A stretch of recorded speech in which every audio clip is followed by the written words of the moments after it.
It wasn't the argument that startled the room, it was the silence afterward.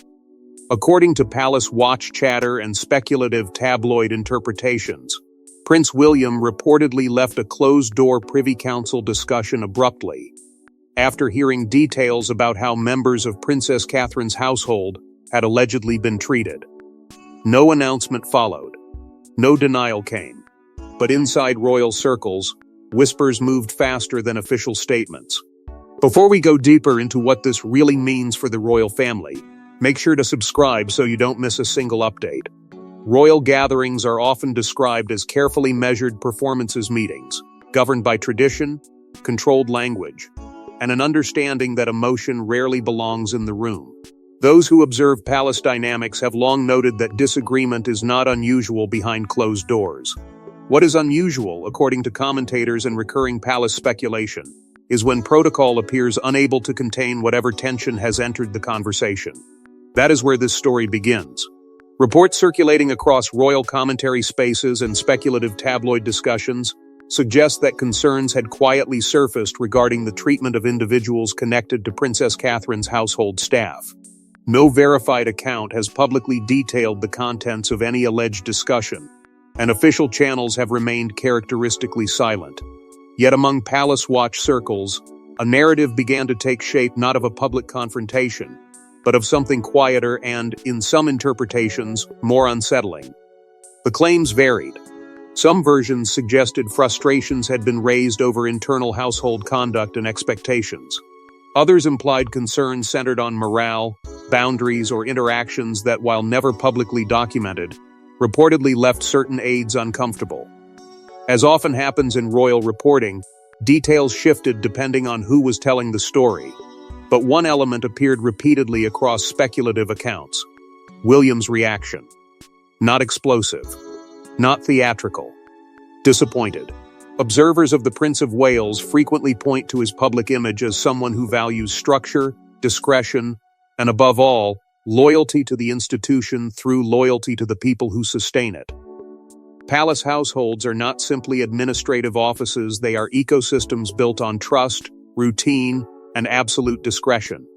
Staff members appear in photographs only rarely. Their names are often unknown.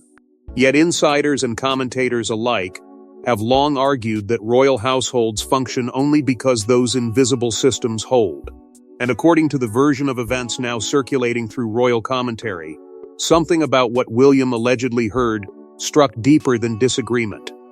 Those who speculate on palace culture describe moments like these not as political, but personal. Because this wasn't framed as competing opinions. It was framed as expectations. Accounts interpreted by royal watchers suggest that Catherine herself was not portrayed as publicly confrontational. Instead, in these discussions, she appeared as someone increasingly aware of quiet discomfort rather than public conflict.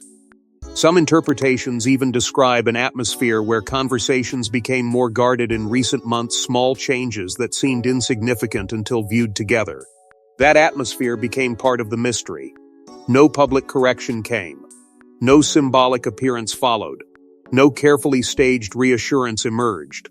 And for observers accustomed to reading meaning into absences, that silence became louder than any statement could have been.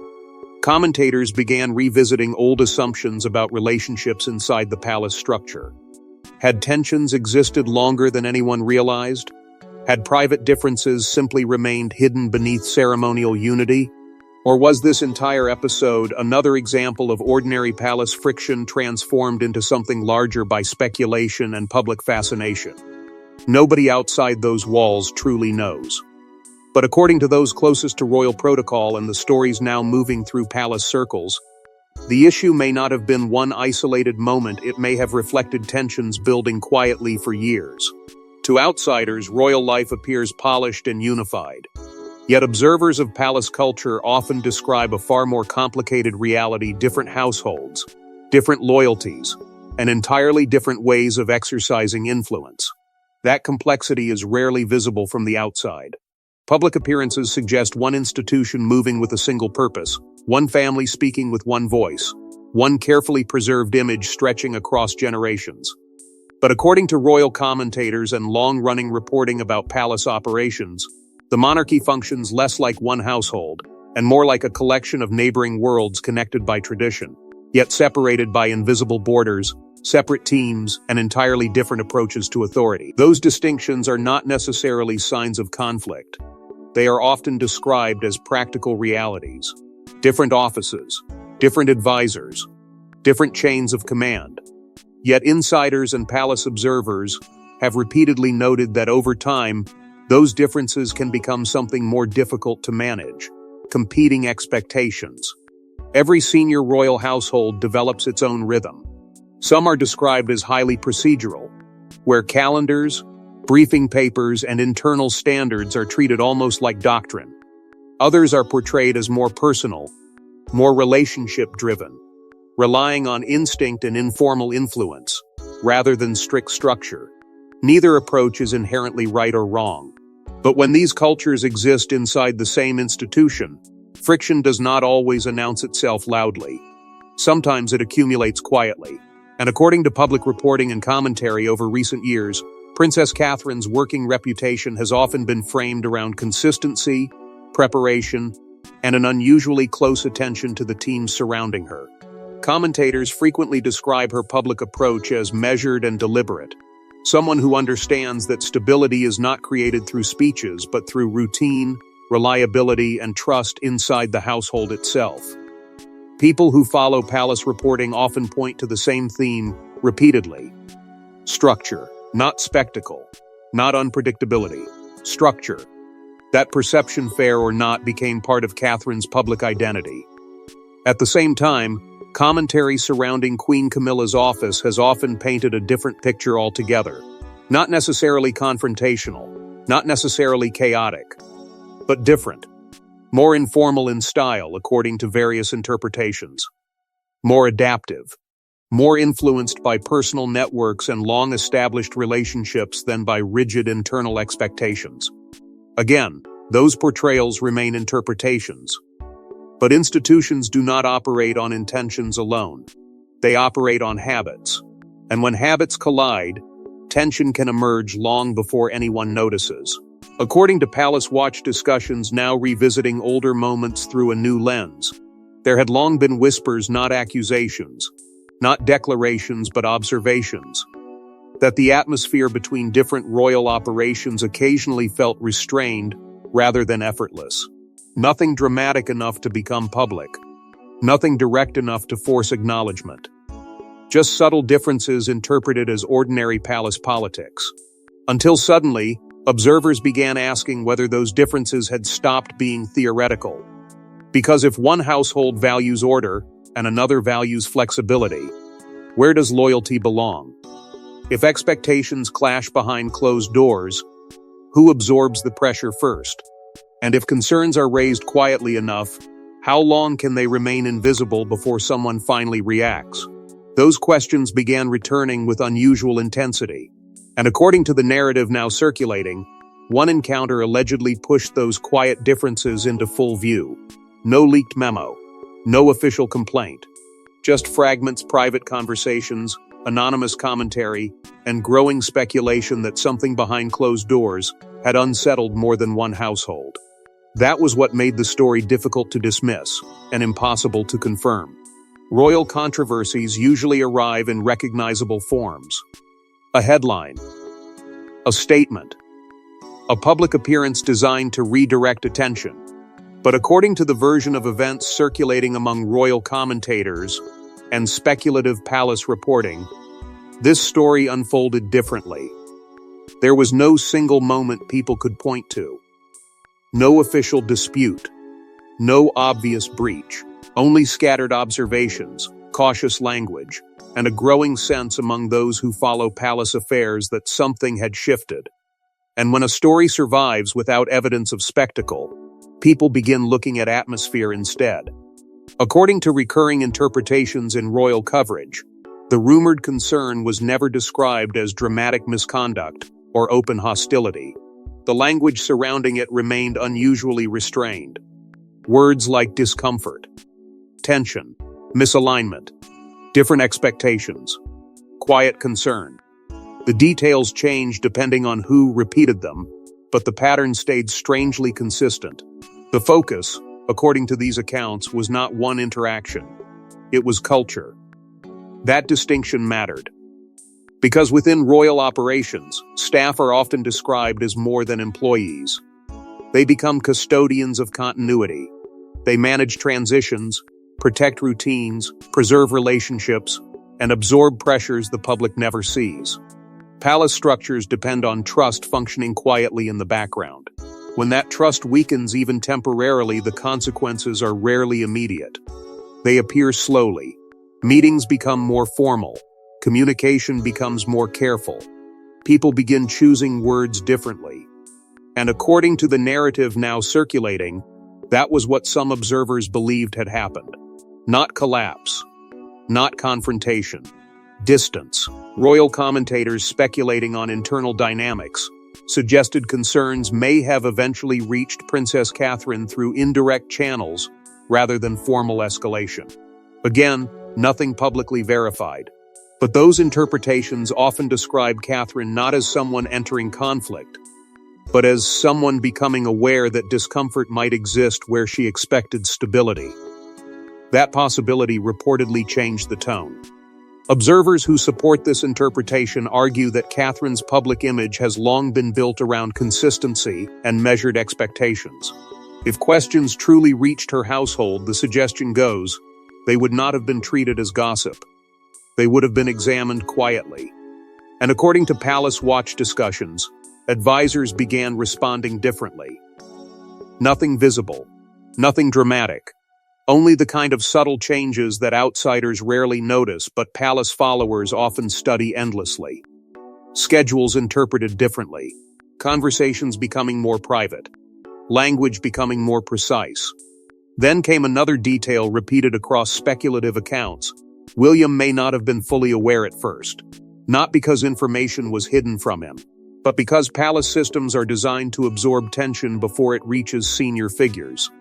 If that interpretation is correct, then what unsettled observers was not the alleged concern itself, it was the idea that by the time William understood how serious people believed the atmosphere had become, others may already have been trying to manage it quietly. And that possibility transformed the conversation. Because disappointment arrives differently than anger. Anger demands attention. Disappointment asks how long something has been happening before anyone spoke. If the reports were exaggerated, the story should have disappeared. Instead, according to observers, reactions only intensified. Those who follow William's public image often describe him as measured, which is why stories suggesting visible frustration captured attention almost immediately. For years, the public image surrounding the Prince of Wales has been built on discipline rather than reaction. Whether appearing at official engagements, speaking during periods of public scrutiny, or navigating moments of intense attention, William has often been portrayed as someone who reveals very little. Royal commentators frequently describe him not as distant, but controlled, a figure who understands that within monarchy, restraint is not simply personality, it is strategy. That reputation became part of why the story gained momentum. Because according to speculative palace commentary and interpretations circulating among royal watch communities, what people focused on was not whether William raised his voice. It was whether, for one brief moment, he appeared unable or unwilling to remain inside the expected script. The phrase "stormed out" began appearing in discussion spaces and commentary threads with unusual speed. Yet even among those repeating it, interpretations differed. Some suggested it described an abrupt departure.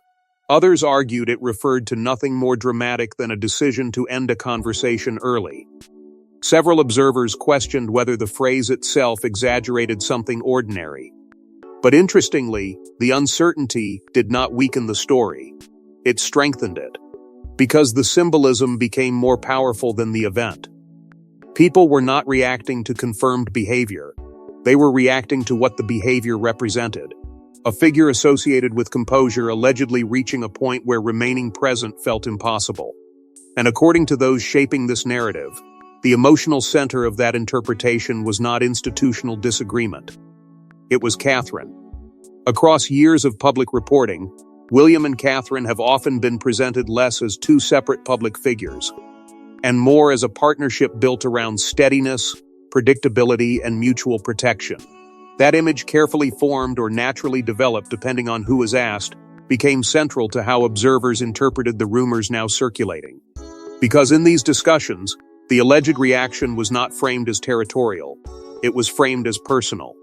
Commentators began suggesting that if concerns involving household dynamics had reached William later than expected, as some speculative accounts proposed, the frustration would not necessarily come from the concern itself. It would come from timing. From asking questions after realizing others may already have been carrying them.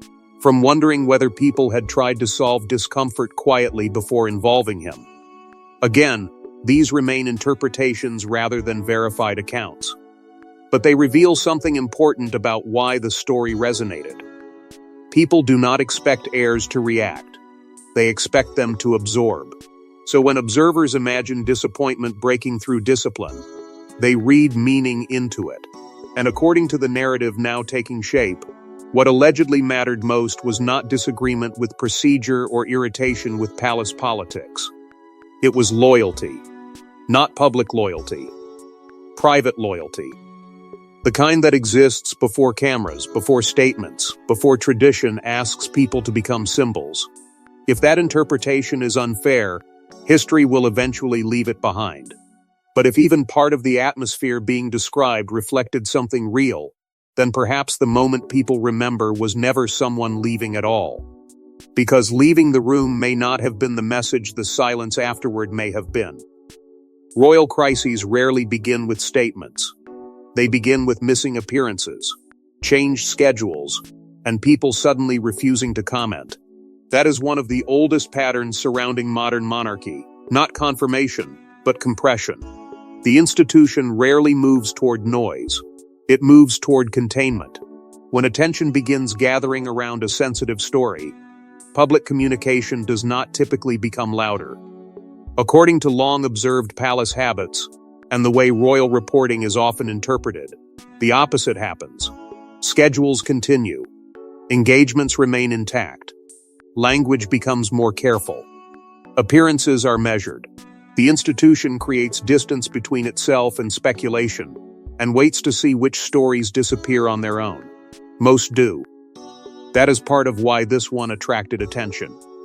Because according to Palace Watch discussions and the narrative forming across commentary spaces, people began noticing not dramatic changes but subtle ones. Moments that meant nothing individually, but felt different when viewed together. A delayed clarification, an unanswered question, a familiar phrase repeated too carefully. Nothing that proved anything. Everything that invited interpretation. Observers who study royal communications often argue that official silence serves several purposes at once. It protects privacy. It preserves flexibility. It prevents temporary issues from becoming permanent headlines. But there is another reason people frequently mention. Protection. Not simply of individuals, of the institution itself.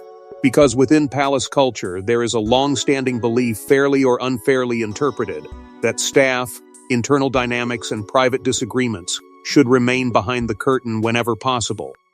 The monarchy survives not by explaining every internal challenge, but by appearing larger than them, which creates a difficult paradox. The less that is said, the more space there is for people to imagine. And according to commentators following this story, that is exactly what happened. Media interpretations began dividing into competing explanations. One version framed the speculation as routine palace exaggeration, the kind of cyclical narrative that appears every few months and eventually fades without consequence. Another interpretation suggested something more meaningful. Not scandal, but pressure. Not conflict, but strain. The idea that different expectations inside overlapping royal households may have quietly reached a point where they could no longer remain invisible. Neither interpretation proved anything, but both gained momentum. Articles referenced unnamed sources. Commentators referenced atmosphere. Discussions stopped focusing on whether a single moment had occurred and began asking whether that moment represented something larger. Because if concerns had truly emerged, Why no correction? If there was nothing unusual, why did observers keep describing the mood as different?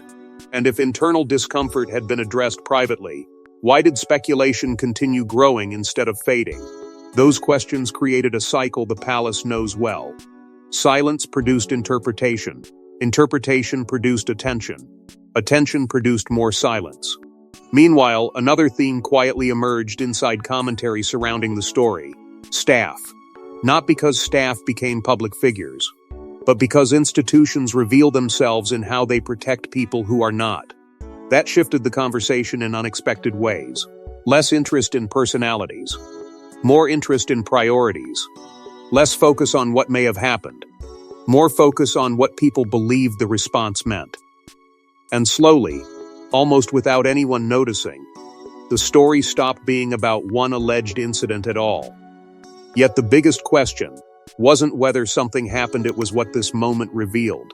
For years, Catherine has been publicly associated with steadiness rather than confrontation, which is why any suggestion of private strain attracts outsized attention. In public narratives surrounding the modern monarchy, some figures become associated with moments, others become associated with moods, and over time, Catherine's public image has often settled into something quieter but more difficult to maintain: reliability.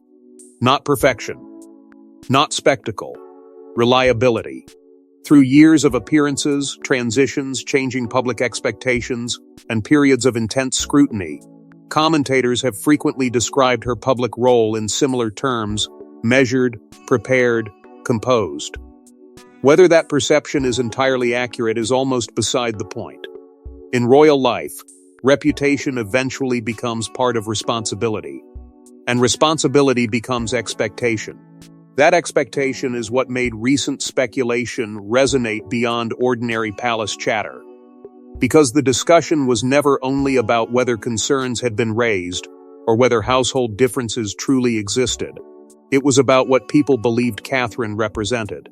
Royal households are often discussed as operational structures, but people who follow monarchy closely understand that they are also extensions of identity. The way a household communicates, organizes, protects staff, and handles pressure gradually becomes interpreted as a reflection of the person at its center.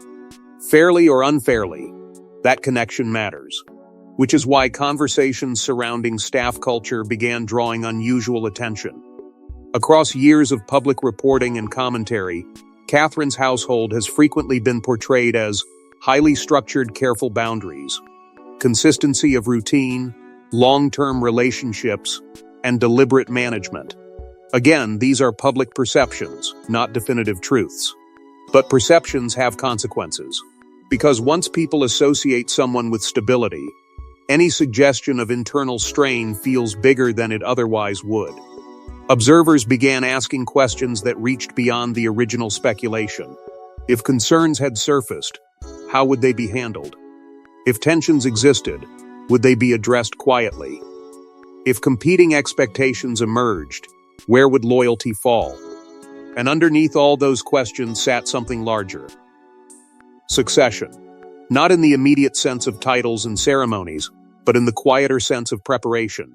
People often speak about monarchy as performance, yet insiders and commentators frequently suggest that the institution survives through continuity. Public trust. Internal confidence. The belief that future leadership will not feel unpredictable. That expectation places unusual pressure on figures who are seen not only as present-day royals, but as future symbols. Catherine occupies a unique place inside that conversation. Visible enough to become symbolic, private enough to remain partly unknowable, and that gap creates its own kind of tension. Because visibility creates stories, influence creates fewer. Commentators returning to recent speculation increasingly focused on that distinction. Public attention follows appearances, speeches, and headlines. But influence inside institutions often appears elsewhere in routines, relationships, standards, and the people trusted to carry them forward, which brought the conversation back to staff. Not because staff became the center of the story, but because people began interpreting the way staff are perceived, protected, or spoken about as a clue to something larger. Not personality, culture, not conflict, priorities. And slowly, almost without announcement, the discussion shifted again. Less interest in whether one difficult moment had occurred, more interest in what people believed that moment revealed about the future. Because in royal life, narratives rarely stay small. And in every royal story, perception eventually becomes power. Every palace story eventually divides into versions: what happened, what people believe happened, and what survives long enough to become royal folklore. And somewhere between those versions, the original moment often becomes impossible to separate from the meaning people attach to it. That is especially true in modern royal storytelling, where public understanding is shaped through layers rather than declarations. Official statements say one thing, commentators suggest another. Tabloid narratives push in a different direction entirely. Over time, people stop asking what happened and begin asking which version feels most believable. That shift appeared to happen here. By this stage, according to Palace Watch discussions and the increasingly crowded landscape of interpretation, the story had stopped behaving like a rumor and started behaving like a symbol. One interpretation remained cautious. Supporters of this view argued that ordinary differences between royal households had been transformed into something dramatic, simply because audiences expect hidden rivalries inside institutions built on hierarchy. In this version, there was no defining confrontation, no meaningful rupture, only ordinary operational differences being stretched into narrative. Another interpretation took a different approach. Not scandal, not betrayal, but accumulated pressure. According to commentators leaning toward this reading, the discussion was less about personalities and more about expectations colliding inside overlapping systems. Different leadership styles, different household cultures, different assumptions about how influence should work when public roles overlap but private authority remains difficult to measure. Then came the third version. The version that always appears when institutions stay quiet long enough. The symbolic version. This interpretation cared less about details than implications. It suggested that whether or not the alleged incident unfolded the way people imagined, public fascination revealed something larger: a growing desire to understand who shapes the monarchy behind formal appearances. And that version spread fastest. Because institutions rarely compete with facts alone. They compete with stories. Meanwhile, the palace did what palaces often do. Very little. No extended clarification. No visible rebuttal.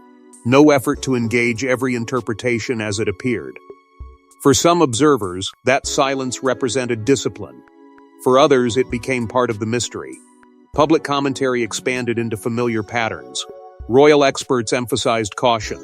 Tabloids highlighted atmosphere. Online discussions assembled timelines and theories. Every absence became meaningful to someone. Every ordinary decision became interpreted as strategy. But uncertainty remained at the center. And uncertainty has a strange effect. It allows opposing conclusions to exist at once. One audience sees stability, another sees tension. One sees loyalty, another sees control. One sees ordinary palace dynamics, another sees evidence of something changing beneath the surface. Without confirmation, none of those interpretations become truth. Yet none disappear either. That is how royal folklore forms.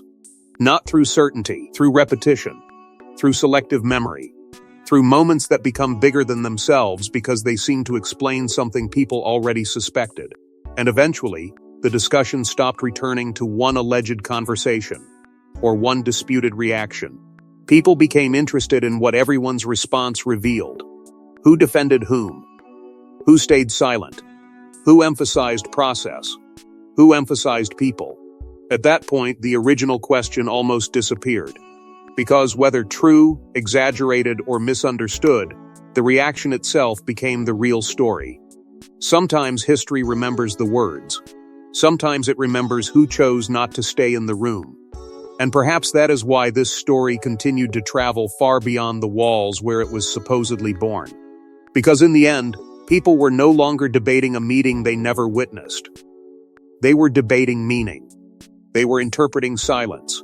They were projecting values onto pauses, reading emotion into restraint, and turning one disputed moment into something larger than itself. That is not unusual in royal history. Monarchies have always existed in two worlds at once. One world is official.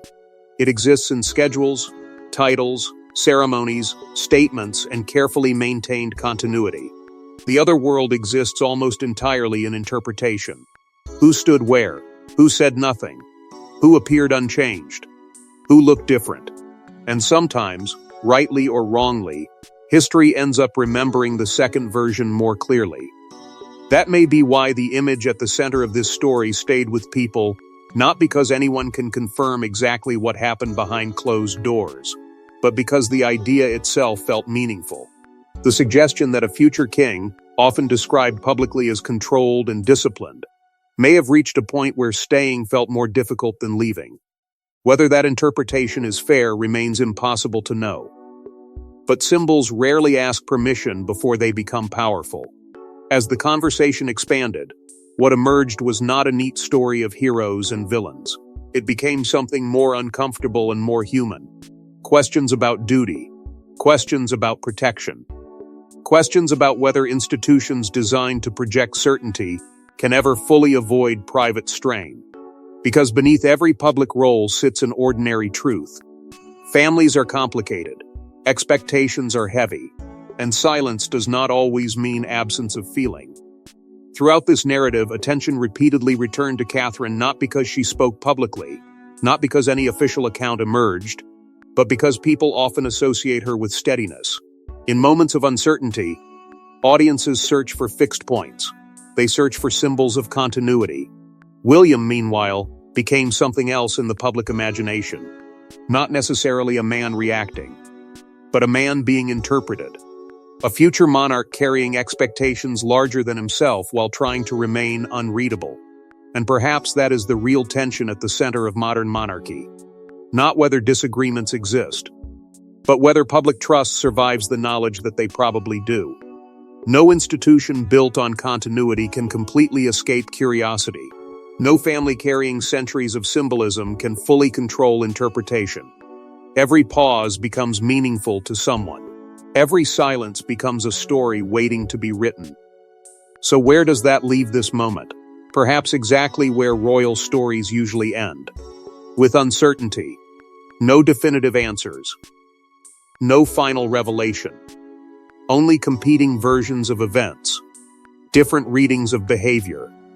And a public trying to understand people who live inside roles larger than themselves. Maybe the departure mattered. Maybe it never happened the way people imagined. Maybe the story says less about the palace and more about what audiences expect from those inside it. But in royal life, the loudest moments are rarely spoken aloud, and the stories that endure are often the ones nobody officially confirms. Thanks for watching. Please don't forget to like and subscribe, and we will see you in next one.